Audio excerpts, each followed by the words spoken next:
Welcome back to our channel My Bionotes. So in the video la nama vandu transport of gases பத்தி தான் பார்க்க போறோம். The gases CO2 and oxygen transfer பத்தி. So வீடியோக்குள்ள போறதுக்கு முன்னாடி சேனலை சப்ஸ்கிரைப் பண்ணாதவங்க சப்ஸ்கிரைப் பண்ணிருங்க. And also இந்த வீடியோ உங்களுக்கு பிடிச்சிருந்தா லைக் பண்ணுங்க, ஷேர் பண்ணுங்க, பெல் பட்டன் கிளிக் பண்ணுங்க. அப்பதான் நாங்க ஏதாவது வீடியோ போட்டா உங்களுக்கு நோட்டிஃபிகேஷன்ல வரும்.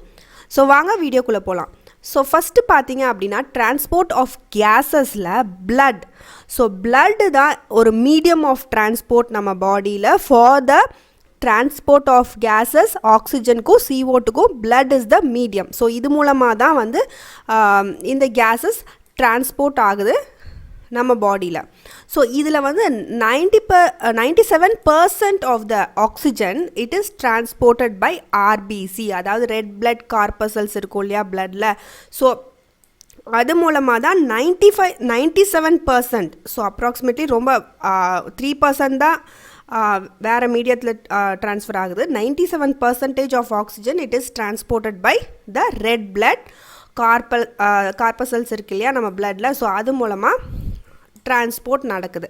So the remaining 3% how they are transported அப்படினு பார்த்தீங்கன்னா oxygen is carried in dissolved state. So dissolved stateல plasmaல through plasma மூலமா it is transferred. So plasmaல வந்து அது dissolve ஆகிறதுனால oxygen it gets transferred from one place to another. So இது வந்து remaining 3% தான். maximum வந்து RBC தான் வந்து transport பண்ணுது oxygen. So what happens in case of carbon dioxide? Carbon dioxide எப்படி transport ஆகுது நம்ம பாடியிலன்னு பார்த்தீங்கன்னா 20 to 25% of the carbon dioxide it is transported by the RBC only. Oxygen மாதிரியே RBC தான் இங்கேயும் இன்வால்வ் ஆகுது for the transport of carbon dioxide. 70% of the carbon dioxide பார்த்தீங்கன்னா it is carried as bicarbonate. அந்த ஃபார்மில் அது வந்து டிரான்ஸ்போர்ட் ஆகுது. இது ஒரு மெத்தட். ஸோ 3 மெத்தட்ஸில் கார்பன் டை ஆக்சைடு டிரான்ஸ்போர்ட் ஆகும். மீதி 7% இருக்கும் இல்லையா. So 7% of carbon dioxide it is carried and dissolve form like the oxygen through plasma. So oxygen 2 மெத்தட்ஸில், கார்பன் டை ஆக்சைடு 3 மெத்தட்ஸ் இருக்குது. ஒன்று ஆர்பிசி மூலமாக, இல்லைனா பைகார்பனேட் ஃபார்மில், இல்லைனா வந்து as I said in oxygen dissolved state in plasma. So these are the three மெத்தட்ஸில் எப்படி அது ட்ரான்ஸ்ஃபர் ஆகுது நம்ம பாடிக்குள்ளே அப்படின்றது. ஸோ நம்ம பிளட்டில் you can see the blood வெசல்னோ, இந்த பிளட்டில் தான் அந்த மெயினாக அந்த ஆக்சிஜன் ட்ரான்ஸ்ஃபர் நடக்குது இந்த ஆர்பிசி மூலமாக or in plasma in dissolved state. So next பார்க்கலாம். நெக்ஸ்ட்டு பார்த்தீங்க அப்படின்னா transport of oxygen. So how the oxygen is transferred in our பாடின்னு பார்த்தீங்கன்னா through the haemoglobin. So haemoglobin அப்படின்றது it is a red coloured iron containing pigment. So அதுதான் வந்து நம்ம ஹீமோக்ளோபின்னு சொல்கிறோம் which is present in RBC, red blood கார்பசல்ஸில் இருக்கும் இது. ஸோ இந்த ஆர்பிசியில் தான் இந்த ரெட் கலர் பிக்மெண்ட் இருக்குது. So as you can see it contains ion. இந்த ஹீமோக்ளோபின்ல அயான் இருக்கும் அண்ட் இது கூட அந்த ஆக்சிஜன் பைண்ட் ஆகி it gets transferred to various parts of the body. So இந்த ஆக்சிஜன் அண்ட் ஹீமோக்ளோபின் ரெண்டும் வந்து பைண்ட் ஆகி ஃபார்ம் ஆகிறத we call it as oxyhaemoglobin. So this is a reversible reaction. அப்படின்னா என்ன சொல்கிறாங்க அப்படின்னா ஆக்சி ஹீமோக்ளோபின்னோ அது வந்து திருப்பி வந்து ஆக்சிஜனாகவும் ஹீமோக்ளோபினாகவும் திருப்பி வந்து டிசோசியேட் ஆயிடலாம். ஸோ அதை தான் சொல்கிறாங்க. So it is reversible. So next வந்து இந்த ஈச் ஹீமோக்ளோபின் இருக்கு இல்லையா, ஒரு ஹீமோக்ளோபினும் they can carry 4 molecules of oxygen. So 4 molecule of ஆக்சிஜனை அது கேரி பண்ணுற கெப்பாசிட்டி இருக்குது ஹீமோக்ளோபினுக்கு. And partial pressure of O2 நான் முன்னாடியே மென்ஷன் பண்ணியிருக்கேன் பார்ஷியல் ப்ரெஷர் பற்றி. You can refer my previous videos. Partial pressure of oxygen அப்படின்றது it is related to the binding of oxygen with haemoglobin. So இதுதான் மெயினாக அஃபெக்ட் பண்ணும். பார்ஷியல் ப்ரெஷரை பொறுத்து தான் the binding of oxygen with haemoglobin occurs.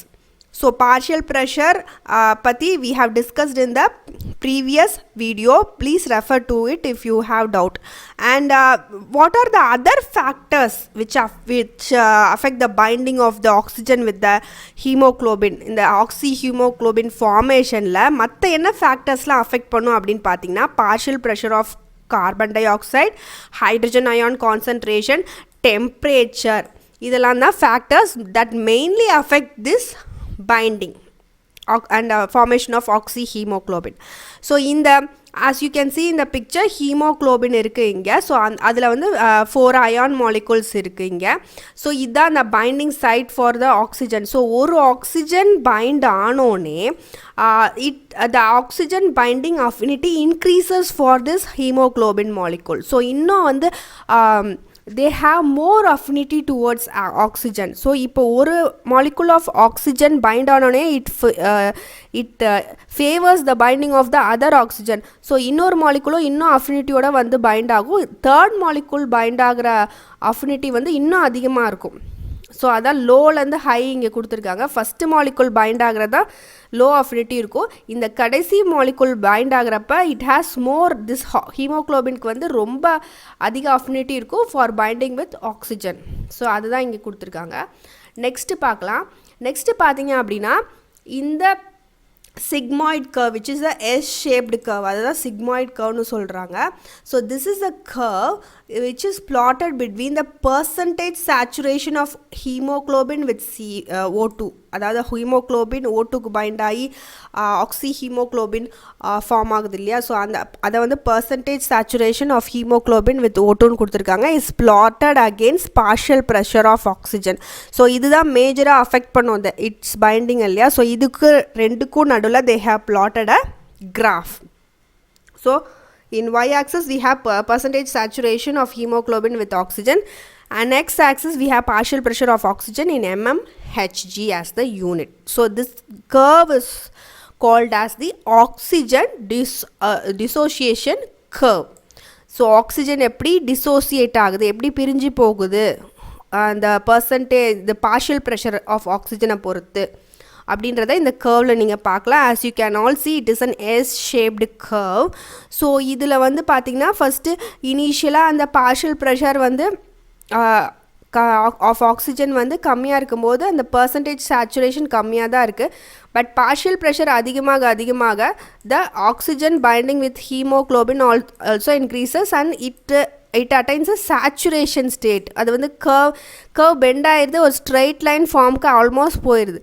So இந்த ஸ்டேட்டில் there is saturation, haemoglobin saturate ஆயிடுச்சு ஆக்சிஜனால் அப்படின்னு சொல்லலாம்.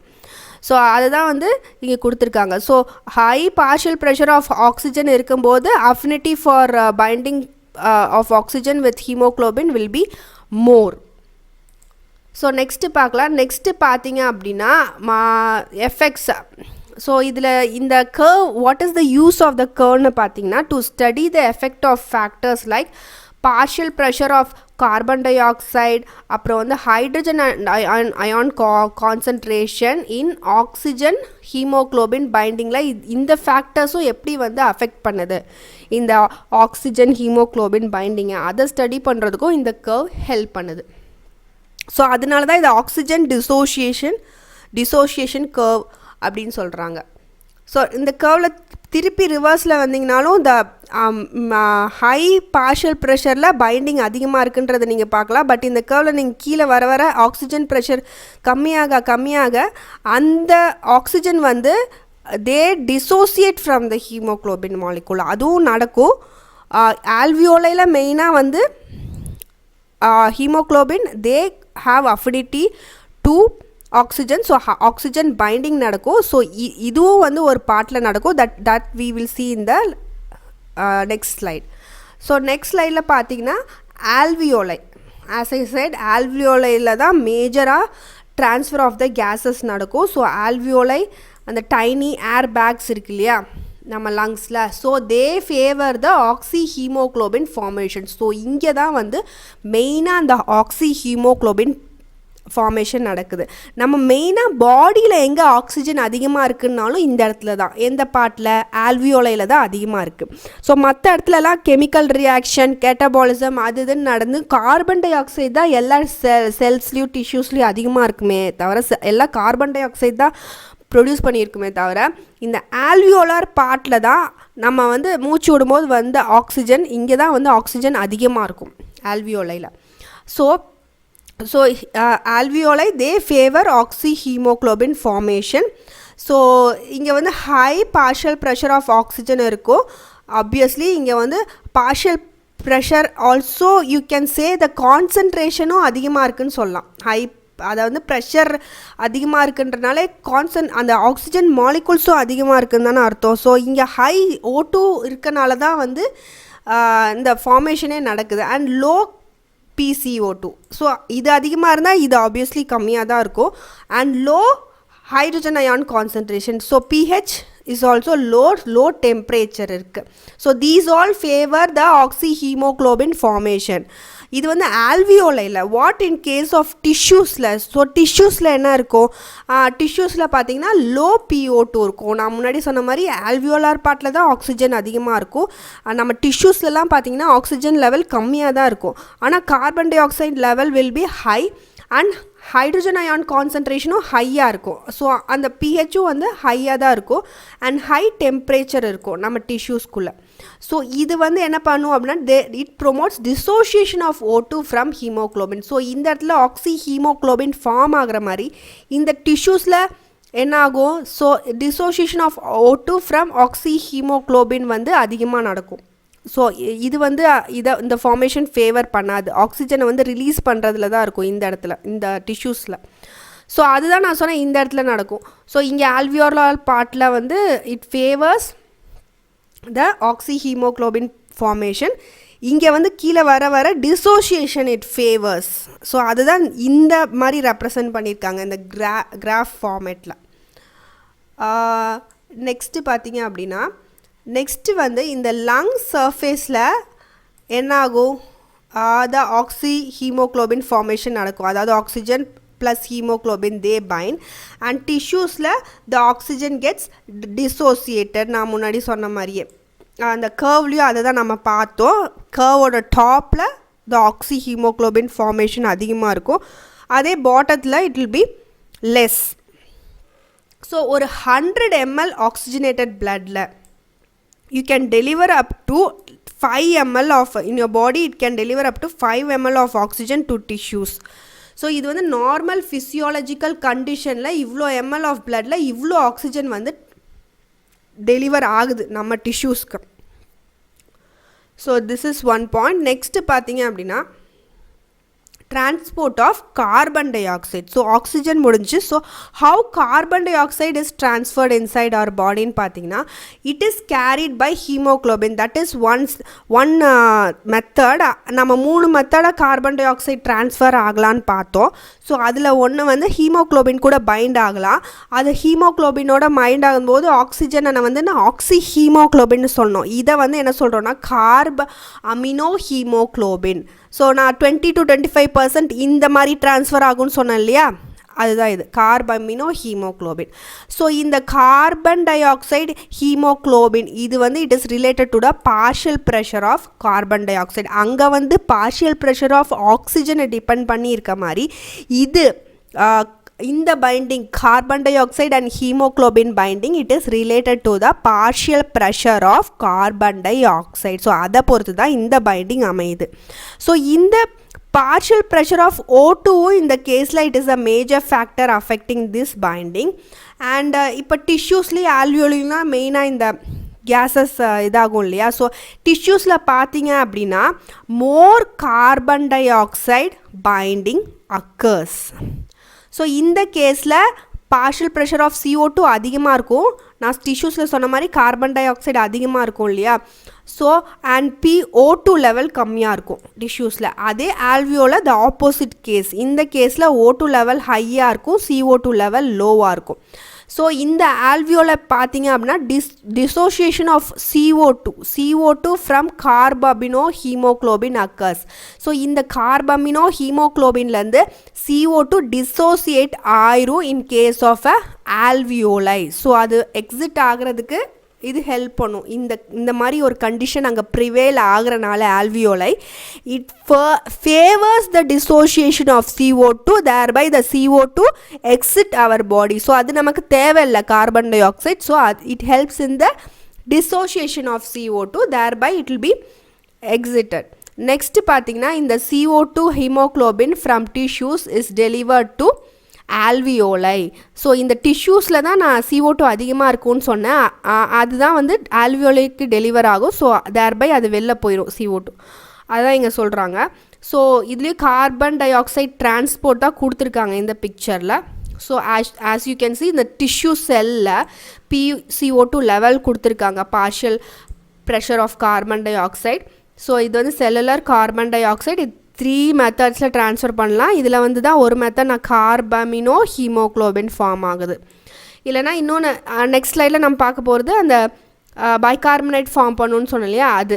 இல்லைனா it is dissolved in plasma. So இந்த 3 மெத்தட்ஸில் இந்த டிஷ்யூ வந்து இப்படி தான் ட்ரான்ஸ்ஃபர் பண்ணும் கார்பன் டை ஆக்சைடை இந்த பிளட் ஃப்ளோ சிஸ்டமேட்டிக் வென்யூவில் இன் திஸ் கேஸில். நெக்ஸ்ட்டு பார்த்தீங்க அப்படின்னா ஹவு திஸ் இன்னொரு மெத்தட், ஒன்று கார்பமினோ ஹீமோக்ளோபின் பார்த்தோம். இன்னொன்று என்னென்னா பைகார்பனேட் ஃபார்ம் பண்ணணுன்னு சொன்னல, எப்படின்னா ஒரு என்சைம் இன்வால்வ் ஆகும். What is the name of the என்சைம்னா carbonic anhydrase. So this is the enzyme involved in this reaction. So இந்த carbonic anhydrase, the enzyme where it will be பார்த்தீங்கன்னா it is present in high concentration in the RBC, red blood corpusclesல அதிகமாக இருக்கும். Minute quantities வந்து பிளாஸ்மாலையும் இதை நீங்கள் இருக்குது, பிளாஸ்மாலையும் பார்க்கலாம். So இந்த கார்போனிக் anhydrase அப்படின்ற என்சைம், ஸோ இது வந்து என்ன பண்ணுன்னா வாட்டர் கூட கார்பன் டை ஆக்சைடு பைண்ட் ஆகிறனால அந்த ரியாக்ஷனுக்கு இது கேட்டலைஸ் பண்ணும். it helps in the hydration of the carbon dioxide. So thereby carbonic acid is formed. So it catalyzes that reaction, this enzyme. So it is a reversible reaction. Again this carbonic acid is converted to a hydrogen ion and bicarbonate மாறுது. So இதையும் இந்த enzyme தான் catalyse பண்ணும், carbonic anhydrase தான் catalyse பண்ணும். இந்த 2 ரியாக்ஷனும் இதுவும் reversible reaction தான். ஸோ இது வந்து இப்படி தான் வந்து ஒரு பைகார்பனேட்டாக கார்பன் டை ஆக்சைடு மாறிடுது. So hydration of carbon dioxide நடந்து கார்போனிக் ஆசிட் வருது, அதுலேருந்து ஹைட்ரஜன் ரிலீஸ் ஆகி we get a bicarbonate. So